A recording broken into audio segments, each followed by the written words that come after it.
日这个国中甲国小开学咯，进前教育部有来公布到上新的防疫指引，为9月12开始，高中以下学校若有学生确诊，唔免搁全班来停课，只要相关的接触者快筛阴性，就会当到学校来上课。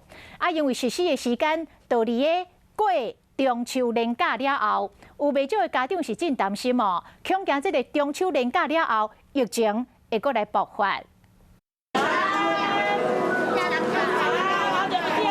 囡仔行过消毒门，鞋仔嘛踏过消毒水，上活力来到校长小酒问，今仔日是全台湾国小开学日，不过最近本土疫情升温，多数老师学生来到学校挂嘴暗，做过消毒含量过体温，不过家长难免嘛是会惊。难免会有担心啊，对啊，但是要单看到时的状况怎么样，视讯上课这样会比较安全嘛，不然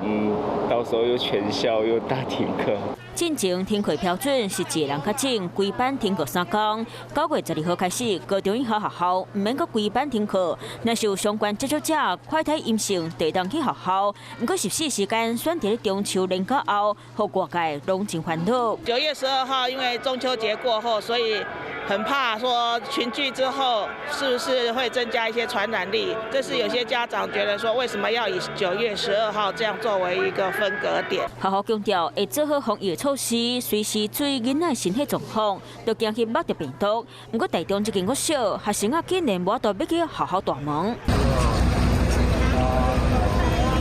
老师点人数，学生爬上车。台中市南区树德国小的新校舍工程，受到疫情大雨欠工欠料影响，政府赶伫咧开学前完工，预计伫2礼拜后9月12号才会正式启用。学校的工期是有固定的哈，那我们在开学前呢，就是经过消防安检无障碍设施哈，那只差最后一步啊，就是外面的绿美化。家长只要送到校门口，我们会有合格的大客车接驳到国光国小去上课。校强调完工后会真安全。台中市教育局嘛紧甲附近的国光国小照教室提供予树德国小的老师学生使用，学生爱受教权袂受影响。我是李一文，想要关注体育的朋友们，记得收看52动起来，然后还要订阅我们的 YouTube 频道，赶快按赞、订阅、开启小铃铛。